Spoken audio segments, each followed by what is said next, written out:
Hi and welcome to the statistics and probability for data science and machine learning. इस session पे हम sign test को 2 samples के लिए देखेंगे। प्रीवियस सेशन पे हमने साइन टेस्ट की बेसिक डेफिनेशन जानी फॉर द 1 सैम्पल और न्यूमेरिकल भी सॉल्व करके देखा। तो वीडियो फर्दर स्टार्ट करने से पहले बताते चलूँ कि प्रीवियसली तमाम वीडियोस बड़ी इंपॉर्टेंट है, स्पेशली जब हम टेस्टिंग को स्टार्ट किया हमने स्टैट्स में, तो हमने पैरामेट्रिक एंड नॉन पैरामेट्रिक की बेसिक डेफिनेशन के साथ डिफरेंसेस को भी जाना। डिफरेंट पैरामेट्रिक टेस्टिंग को हम कर चुके हैं और हम डिफरेंट टाइप्स के वो तमाम नॉन पैरामेट्रिक टेस्टिंग को देखने जा रहे हैं जो मशीन लर्निंग, डीप लर्निंग या एआई के लिए इंपॉर्टेंट हो सकते हैं। तो ये तमाम वीडियोस मेरे यूट्यूब चैनल पर मौजूद हैं। आप फहद हुसैन CS से मुझे सर्च करने के बाद मेरे यूट्यूब चैनल पर आएंगे। इस पर क्लिक करने के बाद आप इसके प्लेलिस्ट पर जाओगे जहाँ डिफरेंट डिसिप्लिन्स की वीडियोज़ मौजूद हैं।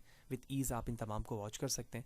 इसके अलावा इसमें इस्तेमाल होने वाले content related material which mean presentation, slide code, ये तमाम चीज़ें फ्रीली अवेलेबल है मेरे ब्लॉग fahadhusaincs.blogspot.com पर, जहाँ पर आने के बाद इन तमाम चीज़ों को फ्रीली डाउनलोड करके यूज़ किया जा सकता है। तो चैनल पे अगर नए हो, चैनल को सब्सक्राइब नहीं किया तो चैनल को आप ज़रूर सब्सक्राइब करें ताकि अपकमिंग वीडियोस के हवाले से आपको बर वक्त जानकारी मिलती रहे और इसी तरह की नई चीज़ें आप आसानी के साथ सीख सकें। साथ ही साथ आप मुझे ब्लॉग पे भी मेरे फॉलो कर सकते हैं ताकि जब भी कोड अपलोड किया जाए आपको इन्फॉर्मेशन मिलती रहे। तो इस वक्त यहाँ पर हमने बाइनोमियल टेबल को ओपन किया हुआ है क्योंकि जो क्वेश्चन हम न्यूमेरिकल के बेस पर सॉल्व करेंगे उसमें बाइनोमियल टेबल इस्तेमाल होगी एज़ यूजुअल जिस तरह से हमने 1 सैम्पल पे किया था। तो सबसे पहले तो हम डेफिनेशन समझते हैं कि sign test for the 2 sample क्या है। So at the slide discuss कि the science test compares the size of the 2 groups. It is a non parametric और द डिस्ट्रीब्यूशन फ्री टेस्ट। तो जो साइन टेस्ट है वो कंपेयर करेगा size of the 2 groups को। ये बड़ी इंपॉर्टेंट चीज़ है जो हमें याद रखनी है, ठीक है। सो नॉन पैरामेट्रिक टेस्ट है, यही वजह है कि उसे हम डिस्ट्रीब्यूशन फ्री टेस्ट कह रहे होते हैं, which mean that the test doesn't assume that the data comes from the particular distribution like the normal distribution. So the sign test is and the alternative to a 1 sample t test और the pair test t test. तो ये चीज़ें हमने उस वक्त भी discuss जब हम नॉन पैरामेट्रिक को जान रहे थे, और बल्कि मैं चाहूँगा कि मैं उसे शो भी करूँ ताकि वो चीज़ हमें रिकॉल हो जाए। जब हमने नॉन पैरामेट्रिक की डेफिनेशन देखी थी तो वहाँ पर मैंने देखा था कि कौन सा जो नॉन पैरामेट्रिक टेस्ट है जो किसे जो है वो अल्टरनेटिव वे पे दिखा रहा होता है। तो हमने 1 सैम्पल टेस्ट जो पहला देखा था 1 सैम्पल साइन टेस्ट, इसमें यहाँ पर भी लिखा हुआ है कि 1 सैम्पल जेड टेस्ट है और 1 सैम्पल टी टेस्ट का ये अल्टरनेटिव है। तो वही चीज़ें यहाँ पर भी बताई जा रही हैं। तो आगे चलते हैं। तो it also use to ordered rank categorical data, ठीक है। तो ये कैटेगोरिकल डेटा के रैंक के लिए भी इस्तेमाल किया जा सकता है, ठीक है। कैटेगोरिकल डेटा वो जिसमें कैटेगरी मौजूद होती है, रैंक का मतलब है आप कोई ऑर्डर देना चाह रहे हैं, 1 2 3 इस तरह की चीज़ें देखना चाह रहे हैं। So as we have discuss के साइन टेस्ट जब हम 1 सैम्पल कर रहे थे तो वहाँ पर भी हमने देखा था कि जो हाइपोथेसिस बनेगी उसके तरीक़ाकार क्या होगा, बिल्कुल उसी तरह से sign test for the 2 sample में भी है। Sign test is that the difference between median is 0। तो हम जब नल बना रहे हैं हाइपोथेसिस तो वहाँ पर हम ये कह रहे हैं कि जो मीडियन है उसकी वैल्यू 0 है, तो अल्टरनेटिव पे वेरी सिंपल के नॉट इक्वल टू 0 होगा। For the 1 sample sign test where the median for the single sample is analysed for the 1 sample median test. और 1 सैम्पल मीडियन टेस्ट क्या है वो हम देख चुके हैं प्रीवियस उसमें वीडियो पे।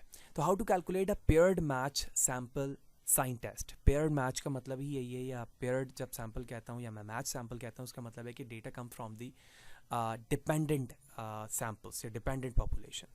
सो किस तरह से कैलकुलेट करेंगे? The data should be from 2 sample, 2 sample से डेटा हो। The data dependent samples should be paired और match. For example depression scores from before medical procedure and after. तो डिपेंडेंट का मतलब ये है कि जिस डिस्ट्रीब्यूशन से भी या जिस सैम्पल से भी डेटा लिया जा रहा है उसमें से अगर फॉर एग्जांपल हम डिप्रेशन कर रहे हैं तो किसी ट्रीटमेंट से पहले हमने सेम डेटा का सेम पॉपुलेशन का या सेम सैम्पल से डेटा कलेक्ट किया और फिर उसके बाद जो मेडिकेशन देनी थी वो देने के बाद उसी नंबर्स ऑफ द सैम्पल में से दोबारा वैल्यू ले रहे हैं। तो that is said to be a paired of the match data.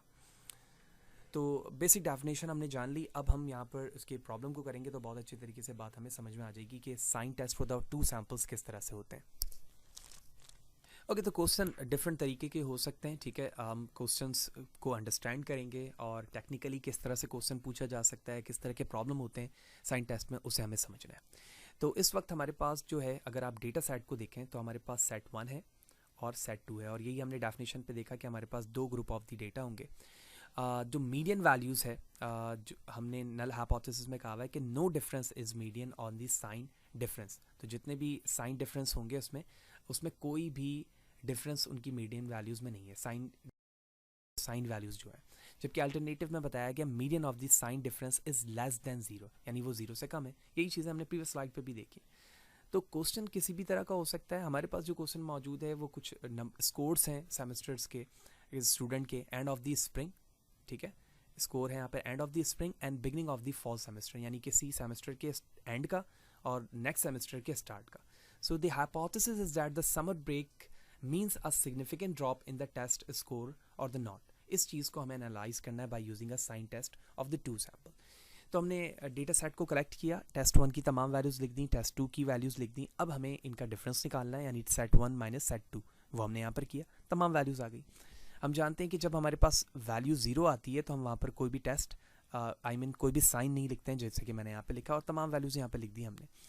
अब जितनी पॉजिटिव वैल्यूज़ आई हैं उनके साथ हमने साइन यहाँ पे लिख दिया, जितनी नेगेटिव आई हैं उनका साइन मैंने लिख दिया। अगर मैं पॉजिटिव को काउंट करूँ तो 1 and 4, तो t प्लस हमारे पास यहाँ पर आ गया 4, और t नेगेटिव जो होगा वो जितने रेस्ट ऑफ दी वैल्यूज़ बच गई हमारे पास, अगर आप 17 देखें तो 17 में से एक मैं निकाल दूंगा क्योंकि 0 है।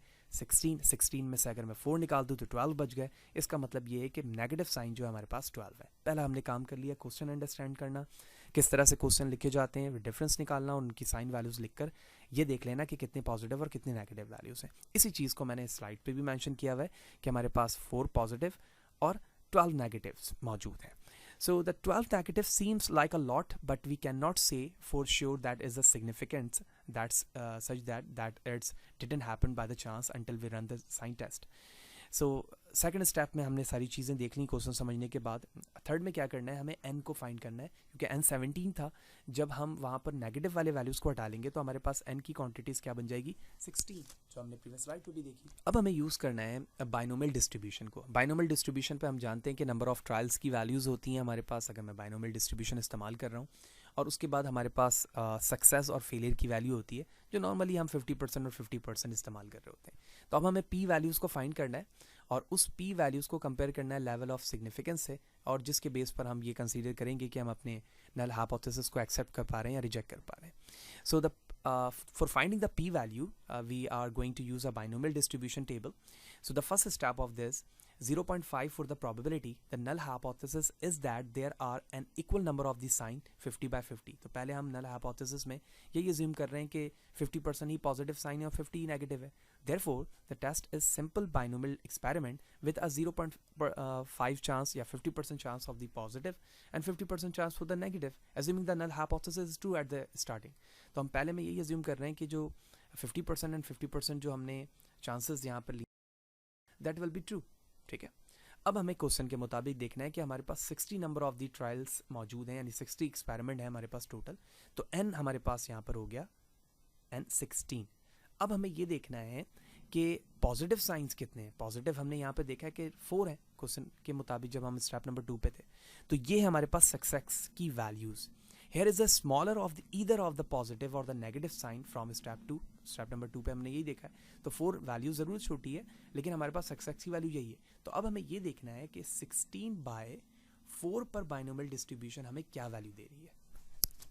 तो 16,4 पर जो हमें बाइनोमियल डिस्ट्रीब्यूशन की वैल्यू मिल रही है वो मिल रही है हमें 0.038, ये वैल्यूज़ मिल रही है, which is smaller than the alpha value 0.05, ठीक है। क्योंकि क्वेश्चन में जब हमें गिवन हो तो भी और ना हो तो भी हम 0.05 ही कंसीडर कर रहे होते हैं या 1% करते हैं। तो 5% में देखा ये जो वैल्यूज़ है that is a smaller, therefore we can reject the null hypothesis. हम null hypothesis को रिजेक्ट कर देंगे and we can say that there is a significance difference between them. Okay? तो इस बेस पर हमने देखा कि जब हमारे पास साइन टेस्ट 2 सैम्पल का होता है तो हम उसे किस तरह से अंडरस्टैंड करते हैं, किस तरह से उसमें बाइनोमियल डिस्ट्रीब्यूशन का इस्तेमाल किया जाता है, और हम एट लास्ट उसके रिजल्ट तक पहुंचते हैं, पी वैल्यू तक, जिसके बेस पर हम नल हाइपोथेसिस को एक्सेप्ट या रिजेक्ट कर रहे होते हैं। अब ये 0.038 वैल्यूज़ किस तरह से आ रही है, इसे समझने के लिए हम उसी टेबल पर चलते हैं जो हमने गूगल पे ओपन कर रखा है। तो मैं यहाँ पर आता हूँ, यहाँ पर हमने इसे ओपन किया हुआ है। एन की वैल्यूज़ यहाँ पर 16 है, और अगर आप ऊपर जाएँ तो यहाँ पर आपकी 0.5 वैल्यूज़ मौजूद है। तो अगर आप 16 पर 0.5 को देखें, 50 को, तो ये रहा 16, ये रहा 0.05 पर 0.38। इसे मैं ऊपर जाके भी दिखा देता हूँ, ये रहा 50, और हम यहाँ पे से जूम कर लेते हैं। तो ये रहा हमारे पास 15 पर 0.05, नीचे आते हैं 16 पर 0.05, किस पे, जब हमारे x की वैल्यू 4 है। तो इस तरह से हमने p वैल्यू निकाली और उस बेस पर जब वैल्यूज़ निकाल ली गई तो हम यहाँ पर डिसीजन ले रहे हैं कि हम अपने नल हाइपोथेसिस को रिजेक्ट करेंगे और अल्टरनेटिव को एक्सेप्ट कर लेंगे। So that's all about the sign test for the 2 sample, और प्रीवियस सेशन पे हमने sign test for the 1 sample देखा। तो ये बड़ी इंपॉर्टेंट चीज़ें थी जो हमने सेशन पे जाना, क्योंकि हम नेक्स्ट सेशन पे जाएंगे तो फिर हम देखेंगे कि एक्चुअली नॉन पैरामेट्रिक टेस्टिंग में साइन रैंक टेस्ट और साइन सम रैंक टेस्ट क्या चीज़ है। तो पहले हमने इसीलिए हमने साइन टेस्ट को समझ लिया कि वो 1 सैम्पल और 2 सैम्पल के लिए किस तरह से होती हैं, ताकि उसके जब डिफरेंट वेरिएशंस आए बाय नेम तो उसे समझना हमारे लिए मज़ीद आसान हो, जो हम नेक्स्ट सेशन पे जानेंगे।